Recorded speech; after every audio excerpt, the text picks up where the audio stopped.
Welcome to End of Life University on YouTube. Today, I'm sharing with you an interview I did with Wilka Roig. She is a transpersonal psychologist, a death doula, grief counselor, dream worker, and she is the director of education at the EKR Foundation, Elizabeth Kubler-Ross Foundation in Mexico. And we have a really interesting conversation all about what's happening in Mexico and also Central and South America around death doulas and green burial and the hospice movement. But we also get into a subject that really interests me, which is dream work. So I think you'll find this fascinating and I hope you enjoy it. Be sure and subscribe to this channel by clicking the button down below, and also subscribe and leave a rating and review for the podcast wherever you happen to listen. That's very helpful. If you're so inclined, and I would really appreciate it, you can make a donation to help keep this channel and the podcast on the air by going to eoluniversity.com/support. You'll find 3 different ways you can make just a small contribution monthly or just a one-time contribution that can really help out. So I'll move on with my conversation with Wilka Roig.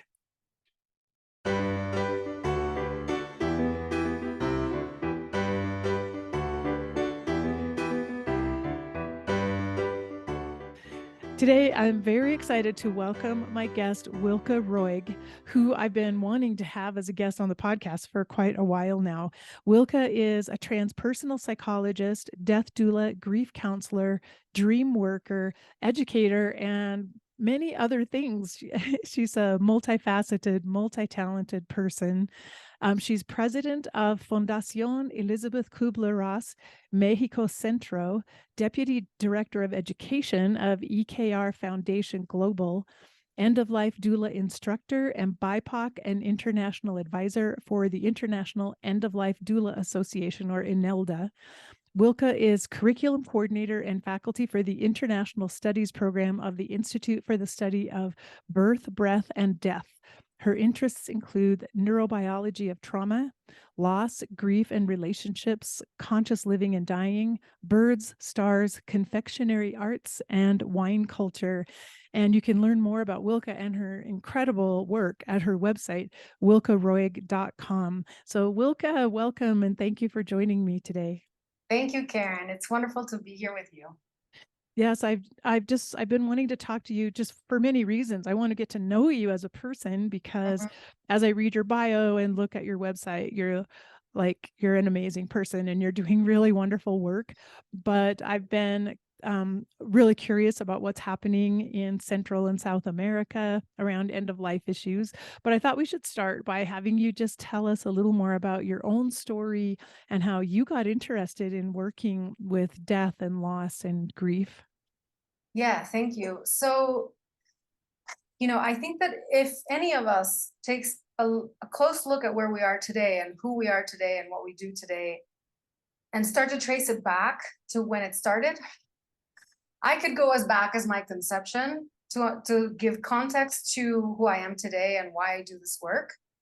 I wasn't completely conscious about all of it, but I had a near-death experience when I was 4 years old that I think marked me in a particular way as a start, let's say, and then the losses that I survived over the course of my, I guess, young life were all very jarring, unexpected, sudden, freak accident type deaths, which led me to it was early on that it was before too much fear had been inculcated, and it was a little bit more of that curiosity and needing to know more about it. And so I came across the books of Elizabeth Kubler-Ross when I was in my teens, in response to these kinds of losses, and this impulse that I felt from the beginning of knowing about these losses, that to bring people together, to sit in a circle and process and talk about and deepen into how we felt and what that was all like. And one of the things that I noticed early on in my teenage years when a friend died in a freak accident was how interesting it was to hold space for and listen to everybody's stories around the last time that we spent with our friend, and the weaving of meaning from that, I think it is another one of those important markers in my life. I went on to other things. I studied psychology, I studied fine art, and then continued with psychology. And then one thing led to another in ways that are somehow the way life is, right? So we go this way, and then we think we're going in this direction, and something happens that turns us completely to the other direction.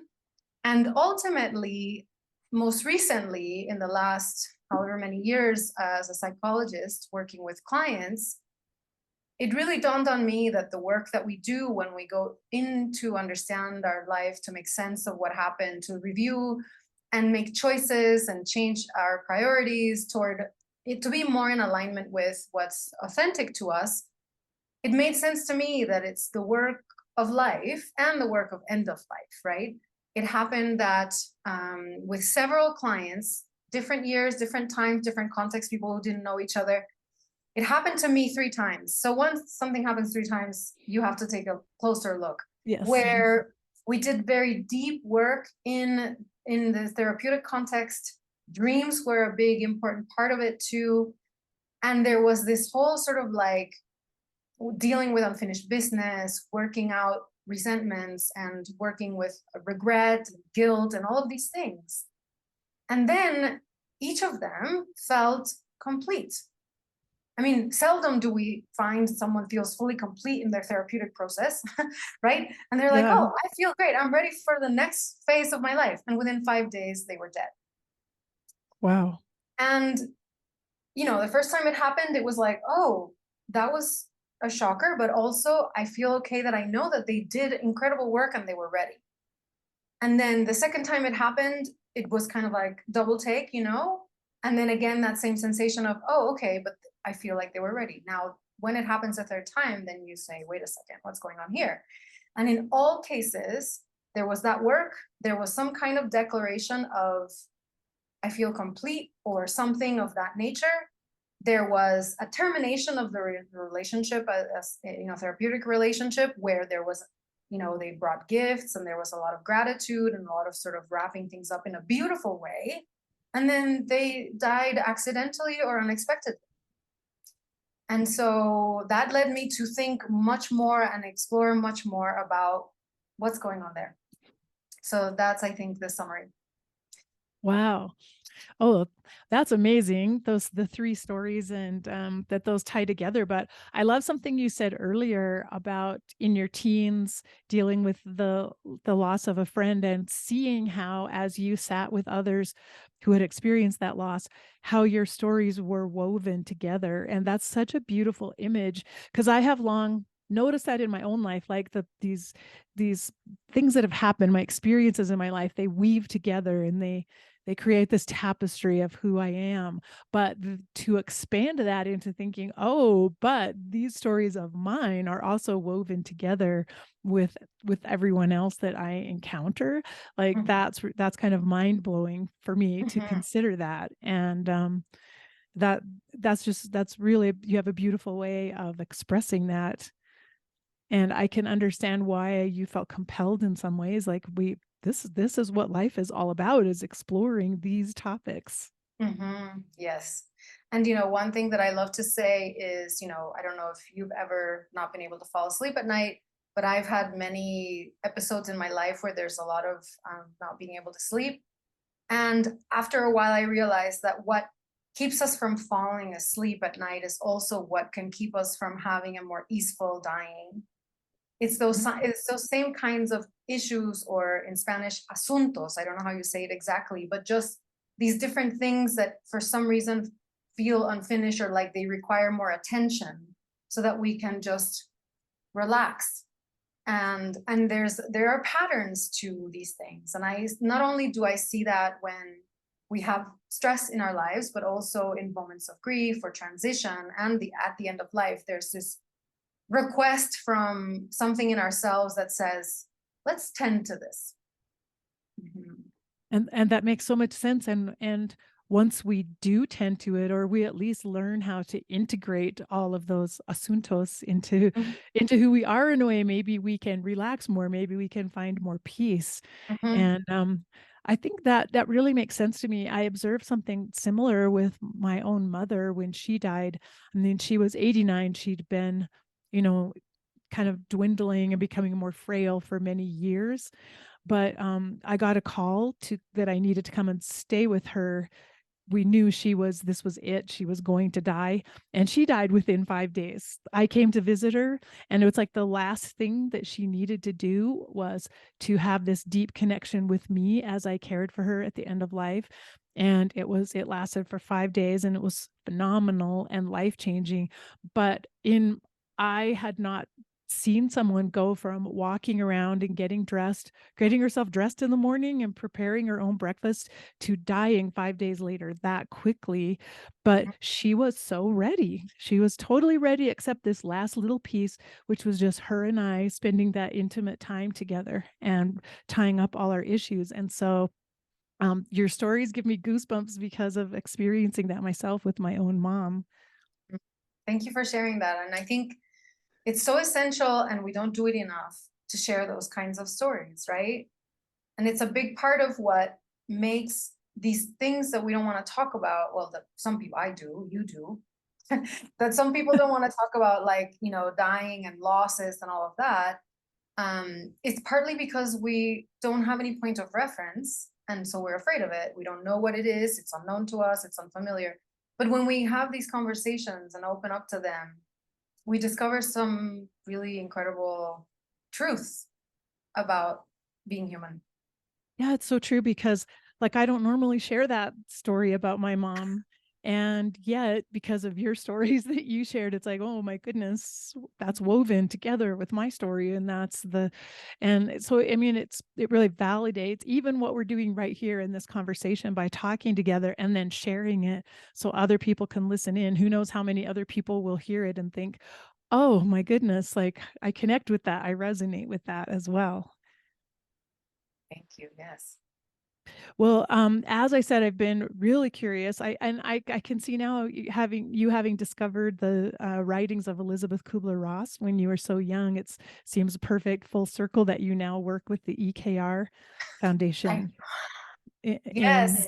in Mexico. And so I'm curious about the work that you're doing, and I just want to hear about what's happening there in Central and South America, and all as well and as Mexico, and the expansion of hospice services, death doulas, everything. So Yes. Well, it's a huge topic, and it's yes, something that I'm very excited to talk about. So you're gonna have to keep me a little bit, on track.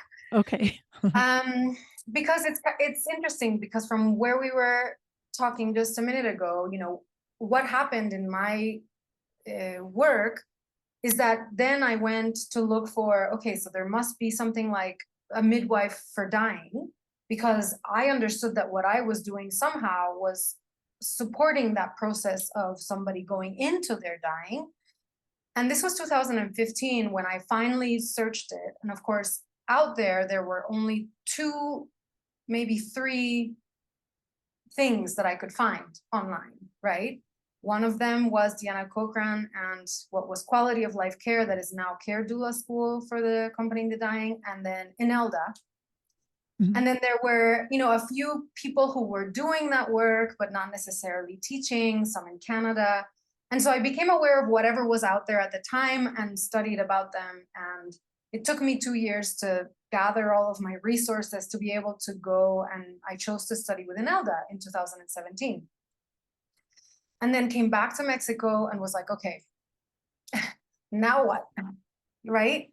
And I was in a vacuum, and all of the cases that I started working even before I studied with INELDA were because patients were being discarded from the care system.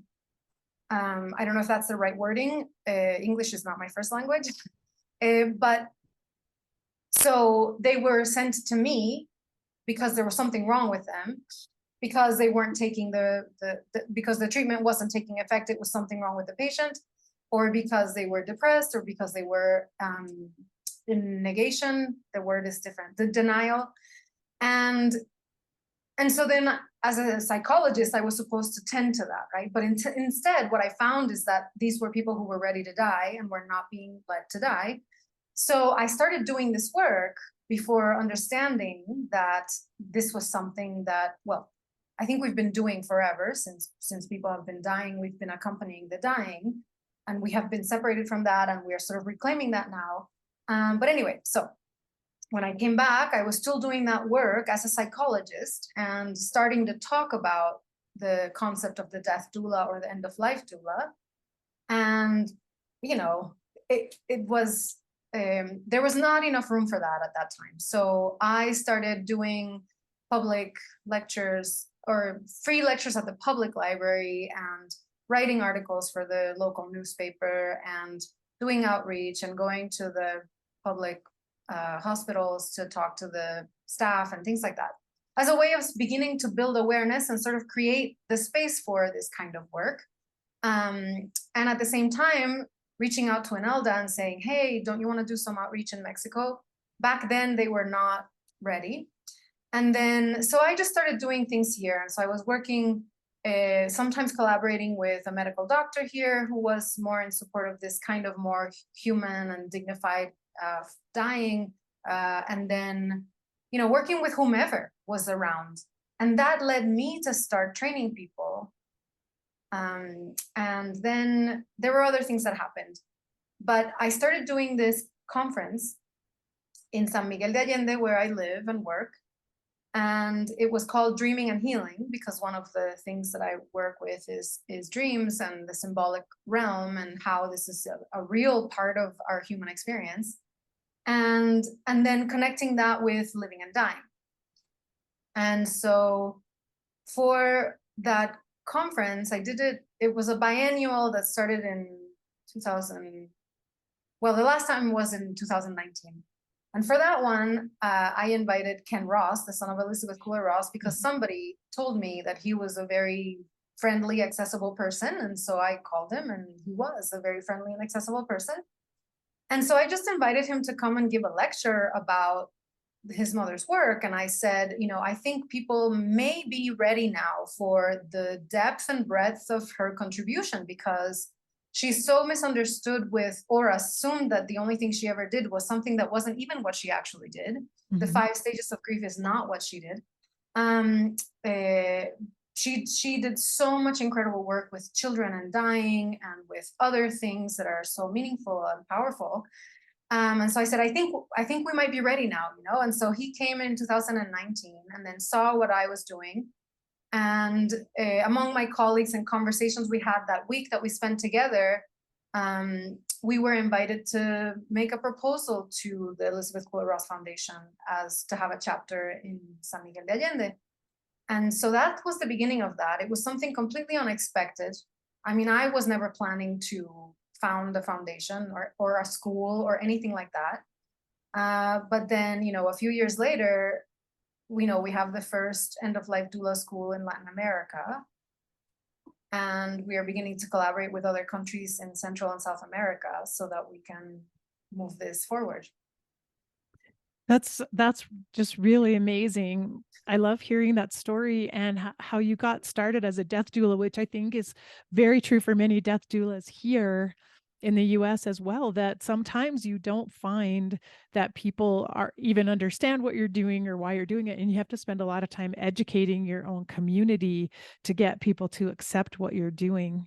And so I see how you've gone through all of that work and all of that process. But are you finding now that there are people interested in being trained as death doulas?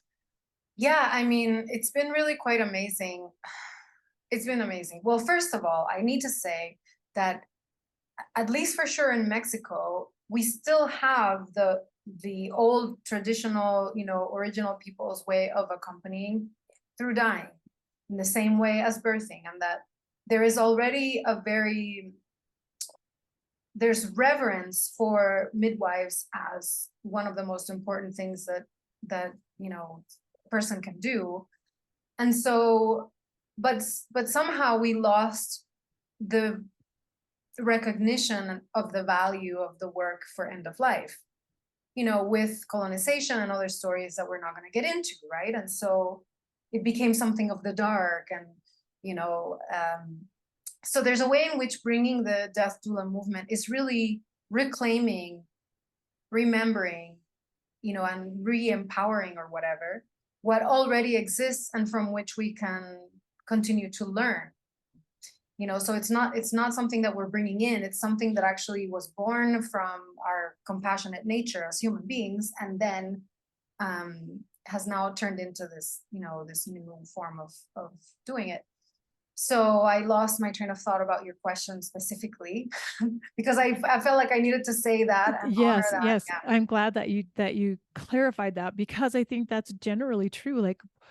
And we want to emphasize that everywhere. We're trying to reclaim ways of being with one another and caring for one another that have been part of our humanity forever, that we somehow everywhere lost our way with a little bit, and we're trying to return to that. And so that's a really beautiful way of saying that, but especially in your culture, to know that, I mean, I'm sure that there are grandmothers alive right now who learned how to take care of the dying in their past. Like those traditions have been passed on, and to be able to share them more broadly is really a wonderful thing. But I was just curious about, are you finding people stepping Yes, up who right. want to be death doulas? Yeah, so the first sort of group of people who were more eager, interestingly, were midwives. Because with the results of this sort of like separating birth and death and all, or life and death and all of that, there's a lot that is not covered when we're talking about birthing, right? So I started working with birth doulas and birth midwives, and those were the first cohorts that I had. And then slowly, also with Death Café in Mexico, we started to to have more outreach and then have more interest. And in the last, how many years have we been doing this? 3 years. We see now that we are being sought out, which is a big difference than before. The other thing that I found that is really encouraging to me is that there was a time when it was a vacuum, and it was like a little bit strange to even talk about these things. And now we are starting to have people seeking out. What we do in the organization is pro bono services to anyone who's in any process of transition, and then a support through grief and dying. And people are starting to reach out to us because they just want to have the conversations and prepare. And to me, that's huge, right? It is huge. It is huge because they're anticipating before they're in the moment of crisis. They're anticipating and wanting to prepare for that. And that's really what we are wishing would happen everywhere. Mm-hmm. Yeah, I mean, in comparison to, I don't know, 2018, when we started having in-person death cafes here. In Mexico in general, we started death cafes in 2015. Here specifically, it was 2018. And we would get people calling us specifically to say that they are not interested in anything that has the word in it, the word death in it, or what a god-awful title, or what do you think, who's gonna go? People would go out of their way to criticize that. To now where people are like, oh, Death Cafe, I'm just curious and I want to have a conversation. I mean, we just started in person again, Death Cafes in January this year. And we're just getting people who are like, that sounds interesting. That's amazing. Yeah. Yeah, what a shift that has taken place. And you were telling me before we started recording as well that you went from, at one time, being the only death doula you knew of, at least in all of Mexico, to now you're meeting with people from Central and South America, and I mean, and this year having a conference together. Yes. Well, first of all, I would love to brag about the fact that we have, the foundation that I founded and direct has trained over 150 people in compassionate accompaniment and end of life work, but also grief work, all of those things. And that we have a team of 41 volunteer doulas. Wow. That we have trained. And then, so alongside all of these different efforts and searching for connections.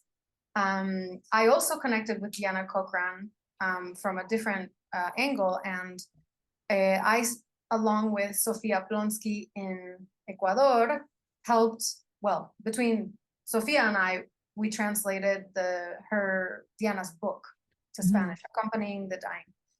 And so Sofia and I started talking. Sofia trained with Diana at around the same time that I trained with Imelda. And she started over there seeing what she could do, but it seemed a lot harder for her to do anything. So when we met, I had already been able to achieve a lot more here than she had in Ecuador. But in Ecuador, there is a very well-functioning hospice, and we have not been able to achieve that in Mexico. So we started having conversations about what is it that I'm doing over here that's making this part of the work, and what is she doing over there that is making that part of the work. So as we had those conversations, all of a sudden, there was another doula that showed up from Colombia. And then a little bit later, another one from Chile. So suddenly there were 4 of us who were having these conversations. And so we started talking again more about, well, so what is it that's happening there? What's working there? You know, I think palliative care is really great in Colombia. And I'm not exactly clear yet. I need to find out more about what's happening in Chile. And so, hospice for children, I know for sure. And then, so we started understanding that there were ways in which each of us had strengths that could support what we're trying to achieve for all of the different countries.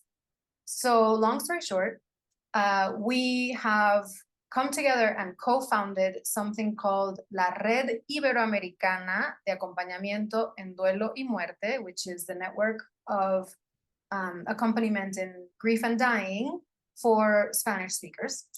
And so we are having our first encounter coming up in April, where all of the leaders and pioneers of a variety of countries, and I think there's 7 or 8 countries that will be represented at that reunion, we will be sharing about these things more formally, right? This is what we've achieved so far. This is what we're having trouble with. This is the challenges we have encountered. We've been able to surpass these challenges in this way, and so on. So we'll each get to hear from each other about what we're doing and what else we're hoping to do for our countries. And then we're going to start having like work tables and collaborations to see how we can support each other, so that it's not just about my country, your country, and their country. It's about also something that is more collective.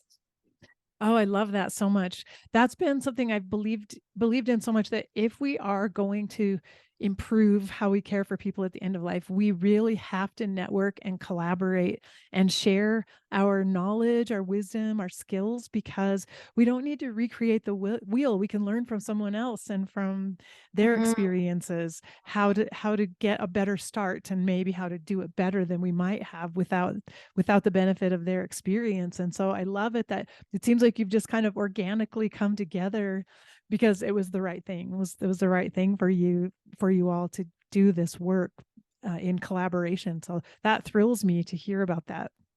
Yes, I'm very excited about it too. Yeah, I'm excited to hear back from you someday. I hope we stay in touch and you'll tell me how that's going and keep me posted on that. And you had mentioned to me also that green burial is something that is beginning to take place there. So I was curious about that. Yes. And I'm also very excited about that, because to me, it makes so much sense in so many levels. Yeah.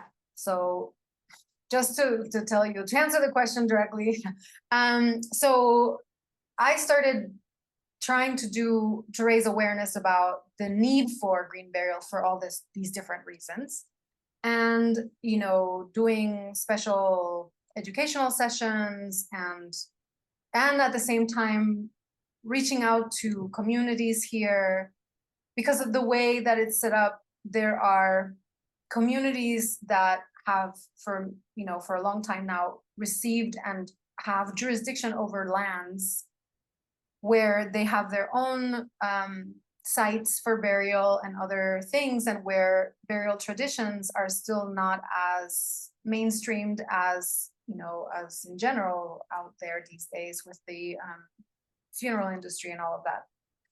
So we've been working from different angles to try to see where can we rescue it more easily, at the same time that we're looking at laws and all of the ways in which, we would need to adapt certain things so that green burial can be made possible. And then in Mexico, in San Miguel de Allende, we were able to discover a way in which we could achieve green burial. And I try to be very thorough, so it has taken me several years to just start to begin to clearly see how we're going to make this happen. And our intention was to develop a replicable plan that any community who would be interested in doing their own green burial practices, that it could be made available. So we would then consult with them to help them have it done, and they can run it and do it and have it be like a community run, community supported movement and not something to do with the industry, which is the way it was before. And so anyway, thinking about all those things until we were accompanying a woman last year who she was like, stop playing around and make it happen, because I want to be buried green. And if there's anything that my life can be worth, it will be to make it into something that is accessible to all. Wow. So this woman was a real catalyst for me to get it together to make it happen. And and it was very difficult at first because it was like, how am I going to make this happen, right? But then I started talking to different people to try to see how can we make it happen right now, even if we haven't changed all the laws, how can we make it legally happen right now so we can get it started? And then once we do it, then maybe this will also help to propel the rest. And this woman, she gave us permission. She said, you can document everything for when after I'm dead. You can share that information as long as it is to push the movement forward. And so anyway, so that was last May. We were able to achieve the first authentically green burial, because this is the other thing. There is, especially in Mexico, there is this sort of greenwashing going on where they're talking that it's ecological, but really it isn't. And there's no real awareness about all of the other things that are happening in there that are the opposite of ecological. And so this was perfectly authentic in all of the ways that we could do it in a hybrid situation. But, anyway, so it was really wonderful and really exciting. And now we are about to, working within the laws, which is fantastic. We are now collaborating with, I wanted it to be of the communities, but there's a privately owned cemetery that is ready and poised. And we now have 2,000 square meters for green burial that will be soon to be inaugurated here. And then, because I also work in Guatemala, or I've been collaborating with some people in Guatemala, I started talking with a cemetery there, a pretty big cemetery, and we started having conversations about green burial. And they have also now designated an area of their cemetery to start green burial. And so suddenly from none, now we're starting to have something more aligned with, even conservation burial, which is what we're really interested in implementing here. And so when we go to Ecuador, we'll begin to talk more now of involving at least 8 countries, hopefully, in the movement. Wow, that's amazing. And it's such a great example of how one person can make a difference. You start wherever you are. You start with the inspiration that you have. You reach out. Other people show up who have a similar interest, but that it really is possible to make change happen, and within a relatively short time. It's amazing what you've been able to do. Well, I think it's about being open, sharing, and being open to be vulnerable, and being open to be judged or rejected, to just come out with whatever it is, and then there will be somebody who resonates. And then that makes 2 of us. And then from there, Yeah, the ripples just spread and spread. Yes. Well, it also struck me how much really all of us who are part of this movement in any way, how much we actually owe to the people we have worked with, like the woman who said to you, I want you to do this now, and inspired you, because that's happened for a lot of us. If it weren't for the people who led us into their lives and allowed us to accompany them while they were dying, we may not have had the inspiration and the ideas that we've had to move this work forward. And so how once again the interweaving of all of our stories, and now it's all come together. Mhm. Sorry, I was distracted because my doorbell was ringing. Well, I'd been saying how we are really indebted to the people we've worked with who Yeah. have Oh, yes. inspired us and allowed us to be part of their end of life process. Mhm. Yes. I mean, don't get me started. I mean, we're gonna have to have like many, many conversations, Karen, because there's just so much to be said about this. So I see dying as one of the most powerful offerings that we give to anyone who's around us. And it's kind of the last legacy. I mean, people talk about legacy and all these things, but the actual holding space for the dying in itself is one of the most incredible spaces for learning, for connecting with our capacity, for compassion, for love, for care. It pushes us to transcend beyond what we thought were our limits Mhm. as humans, right? And as people and as individuals. And we're missing out on so much. So it is, to me, it is a treasure, and it is something that is essential for the quality of people who we are, for the quality of life that we can have, to include that part of it. If there was no intervention from systems and stories and all of these things, beliefs and all of that, we would all be with dying at some point more readily and more as part of our daily life. And yeah, I mean, they are my teachers, they are my guides, they are the people who have inspired me the most, have marked me the most. Yeah. Yeah, I feel that way too. And it's interesting. At times I meet people who describe themselves as spiritual seekers and they want to grow in consciousness. They're looking for ways to grow. And my advice is you need to be with someone who's dying, become a hospice volunteer, or spend time with people who are dying, because there will never be an education like you will receive that will completely transform your life. And yet still so many people are completely terrified by that advice. Like I don't want to have anything to do. I want to grow spiritually so that I don't have to think about death. They're actually trying to, remove death from their thoughts by focusing on their spiritual growth. And it's actually, you can't do that. You actually have to incorporate it. And I know that you also, I was really interested on your website, you host a dream group, and you do a lot of work with dreams, which I'm so interested in because I'm a person who has really profound dreams, and I've always loved studying dreams and talking about them. So I just want to hear more about what you do and what your group is like.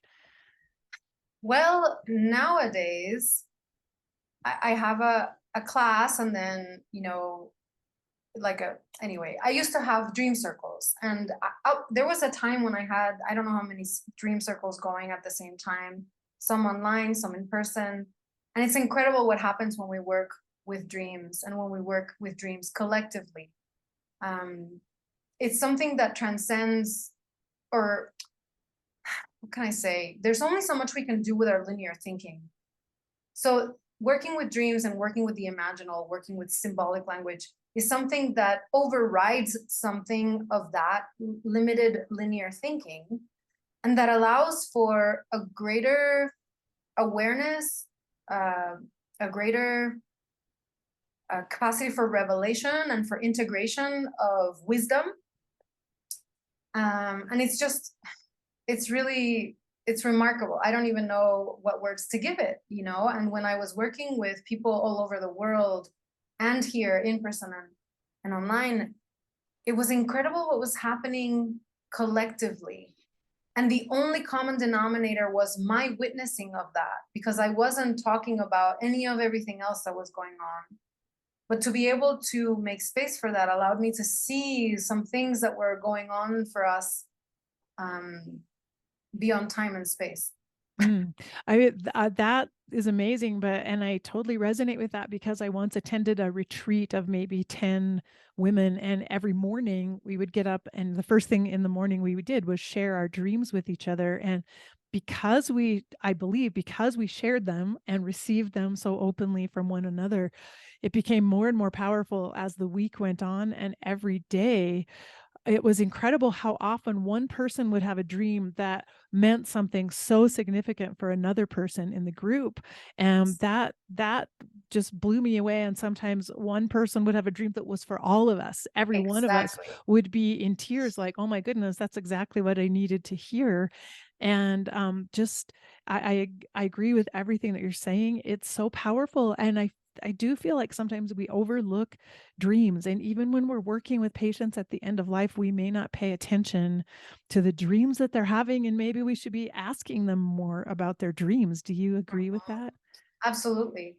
And yeah, something you said about how we dream for one another, and how when we work in that realm, we see so much more of what connects our perceptions and our experiences, and how in a way we're each holding one point of view of a much bigger picture. And so of course it's incredible to be able to see from a variety of points of view, and to appreciate things from a variety of points of view. Mm. Yes, yes. So that's the power of like having a group that meets regularly, the same people, because it's almost, I don't know, at least what we saw is the more we shared, the more incredible our dreams became over that time, as if we just opened up to them. And then I realized I'm probably missing, I'm not remembering some amazing dreams I may be having, or I may not always be open to them. And Yeah, so and go ahead. well, there's a very strong connection between dreaming and dying, that is hard to give words to, but there is something that we connect with that is of the same quality.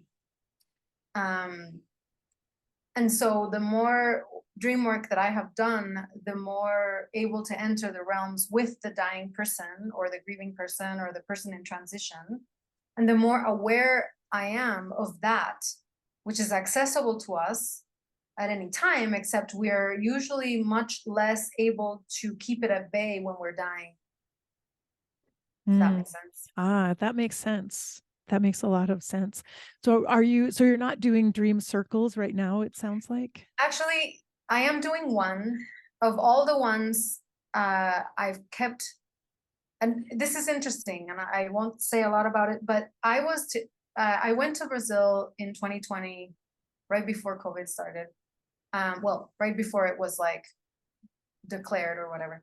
And I had the opportunity of giving a lecture about symbolic language at the end of life. And it was the first time that I spoke openly about it. And so it was to a very large group of mostly Brazilians, right? And I thought it was the perfect audience. It allowed me to really feel comfortable in talking about these things without having a lot of resistance. Everybody there was very, very resonant with this truth. And it's only a truth because of its fact. It's not because I believe it. And so from that group, I did a longer dream class with them. And then there's a group that has sustained. And the interesting thing about this is that even though I am multilingual, Portuguese is not one of the languages I speak. It is a language I can understand because I speak French and Spanish. But it's not a language I speak. So I gave my lecture in Spanish and they spoke to me in Portuguese. And there was something that happened between the languages that was more profound than if we spoke to each other in the same language, right? Wow. And so I've kept that group because, and I don't mean to sound biased, but it has been the most profound dream work ever. I still don't know how to speak Portuguese, although I am much more familiar with the vocabulary of that language now because I've been working with them for 3 years. And they only speak to me in Portuguese. I only speak to them in Spanish. Wow. But the work that we do can go so much deeper and so much vaster because there's not the limitation of one language. Wow. That's amazing. It is. That's incredible. I mean, I'm just getting these inspirations that when we train a group of death doulas together, we should be doing dream work together as part Mhm. of that training and have it carry on for a while, because it makes me think that as we grow in our practice and the work we're doing, each of us will begin to have dreams that are really significant, that may help us and point ways that things we need to learn, or ways we need to grow, or ways others in our group also need to grow. And that would be a really profound way to stay in touch with other doulas and to maintain that connection. Not only that, but healthcare professionals, though they're probably a little further away from accepting the idea of a dream group. But Yeah, and in fact, it is at the foundation of the teachings I do for doulas. Symbolic language is a huge part of it, and dream work is also a part of it. wow, I love that. All these ideas are floating in my head. Like I could just see the hospice team, like in the US, where sometimes the hospice team veers off a little too much into academic and intellectual medicine, and could use their own experiences and become open to their own dreams, and how much that would help them in their care, but also just their own satisfaction in a way from the work they do, their own gratification. Yes. I was just going to say, yeah, because I think that, it's been my experience that doing dream work has made me so much more sensitive to nuance, to subtlety, and to the inherent meaning in all things when we pay attention, right? So it enriches my experience. It allows me to be more present and to appreciate beauty in all things, like the true beauty, not the biased beauty. So it is a great strength. I think it's part of what the whole of being human is, right? We're not just our physical body. There's also that more sensible aspect in us and about us as humans. Yeah, Mm-hmm. and I was curious. I mean, some people tell me, "Oh, my dreams don't make any sense. I never have dreams that actually say anything," and I don't know how to convince them. But that's because you don't see it yet, because you haven't seen it. How do you teach people to accept their dreams? Do you have things they should read, or things they need to learn to understand the symbolic language of Uh, dreams? yeah, what I would say is the first thing we need to do is pay attention to them, and in paying attention to them, we are rendering them valid, even when they appear to not have any sense. It's almost like dreams, this is how I like to think about it. It's when we go to sleep, we go through this symbolic channel of going from our limited experience to all possibility. And then dreaming is that coming back from that through that same to come back into a very limited space of very limited possibilities of what my experience has been and what my brain is capable of processing. So it's not going to make sense in the linear way because it's not showing up like this, right? It's showing up from all of that into whatever points of references are already registered in my brain for me to even receive them. So to just become familiar with whatever is showing up in my dreams is a huge practice. And then if we notice as we pay attention more, then we start to see more patterns in that language. And then after a while, the same way that we do with normal vision, that we start to fill in the blanks with what's not there to make sense of whatever it is that is there, that starts to happen with our dream images as well. Mm. And as you described, because in this dream group where other people are telling you their dreams in Portuguese and you're getting a profound impact and you're talking in Spanish, it isn't about the words and the language as much as the images and the pictures and the symbols that come through. And so that's what to pay attention to, and maybe even try to back away from trying to see it as too literal or too linear. Exactly. So it is not literal. And a big part of why being between languages makes it so much more expansive, it's because it's not limited to one definition. It's not just that. So we're working with associations, right? And we're working with resonance that is beyond rational thinking. So there's the whole body is involved, you know? Yeah, it's really quite something. Wow.